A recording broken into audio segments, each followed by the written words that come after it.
Hello and welcome to more of this. We take a look now at this. In favour of the balanced job complex. This idea has been put forward by the anarchist economist Michael Albert as part of his proposal Paracon Participatory Economics. In a corporation today, there are some people doing routine work and a smaller number doing more empowered decision-making work. These can respectively be loosely called workers and coordinators. Being part of the coordinators enables people to develop empowering skills through their work. These people become adept at communication, assertiveness, complex problem solving, negotiation, and all of the skills associated with business and management and leadership. For this group in society, work is actually a continuation of your education, and the personal development that you go through gives you many advantages in life and in society. People become more confident, more assertive, and better able to organise projects.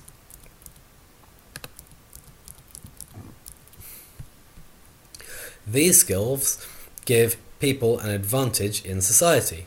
For example, they will have a better chance of stopping the building of a nuclear waste facility near their neighbourhood if they have these kind of skills.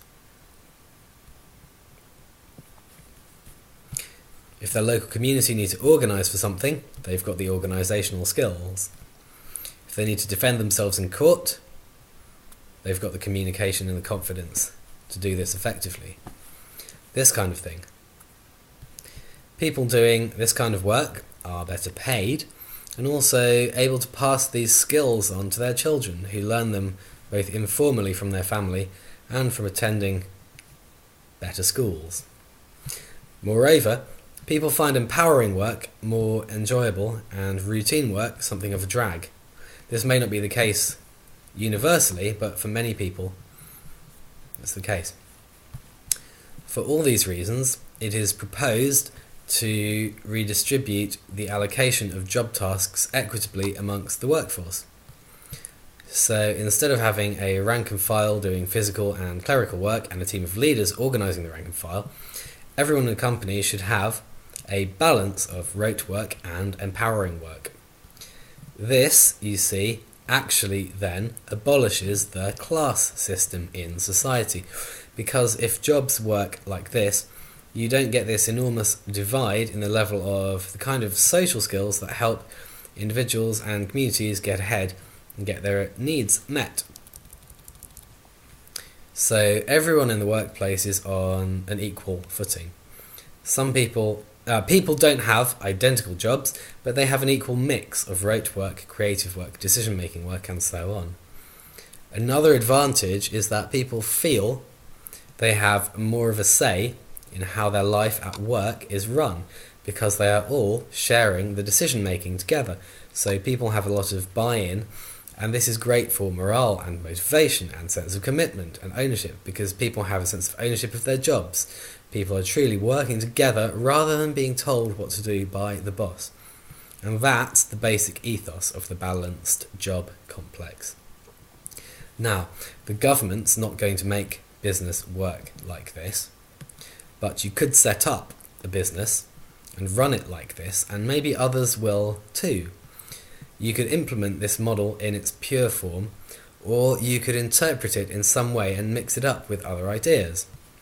Already there are cooperatives that give people a job portfolio where they have a main job and a secondary role, and this gives them a greater degree of balance in their job complex, and that's in keeping with the balanced job complex ethos.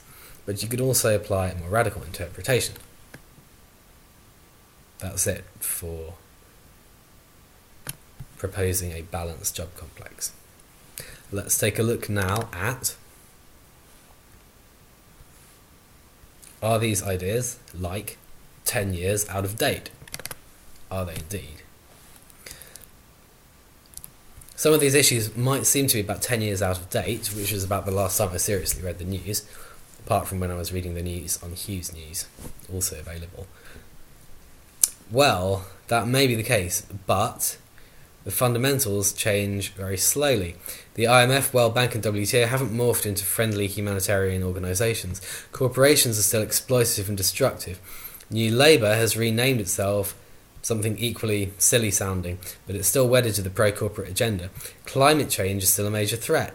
In a nutshell, things change quickly on the surface, but far more slowly on a deeper level. All of the issues I've written about are still relevant, even if a few of the details have moved on. The nature of the beast is still the same. That said, what issues have arisen more recently? The Arab Spring, the Great Recession arising from the financial crisis stemming from the credit crunch. The left seems to be coming to power in Latin America. The rise of China. Anyway, this post is an admission that the ideas I've written about in this blog are the distilled essence of what I was reading about 10 years ago, and that the world has moved on in some ways, but not in others.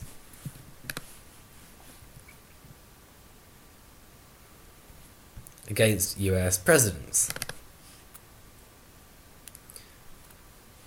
George W. Bush, Afghanistan War, Iraq War, ultra-right wing, stupid. Now this is an impressive collection, the haves and the have-mores. Some people call you the elite, I call you my base. Signed more death warrants than any other state governor.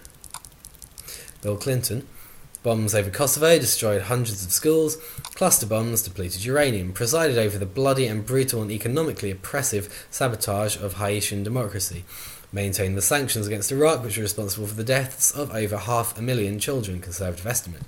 US foreign policy has kept third world in economic chains throughout most of the 20th century. Clinton continued to preside over this. There is, yeah, but, and there's no excuse. Well, I'm not sure what I'm saying there. It's not okay. I don't let him off the hook for that. I accept that maybe the way it works, but that's why I won't support any head of state of any country unless they're doing extraordinary things like Chavez actually challenging unjust power relations. Yeah, so people tend to think, oh, but Clinton, he's a nice guy, surely he's one of the good guys. Well, he's done all that and more. Although really, it's not, you can argue, is it him doing it? Or like, if it's not him doing it, it's because he's not really the head of state. You can argue about how much power the head of state actually has.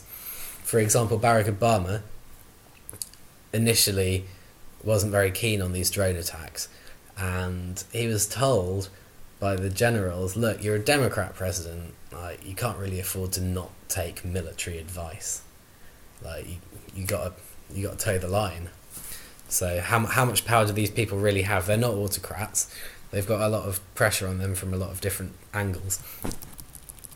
George H.W. Bush, Iraq War, Central American death squads, extreme right wing, and so much more. Ronald Reagan, murderous assault on Central America, Central American death squads, extreme right wing, cut taxes for the rich, increase taxes for everyone else, attacks on unions. Okay, this is just a smattering. Like, just reject all of them, because like it's not like some of them are good and some of them are bad. Like the things that went on their watch, a lot of atrocities under all of them. These are just a few examples. So reject this, but aim for something better, something that comes from us, the people.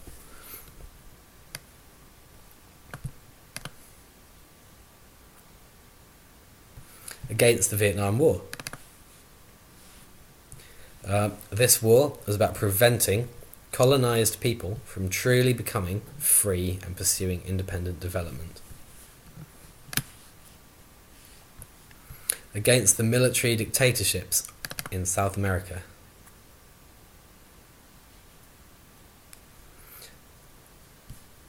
We'll pursue this one in the next edition.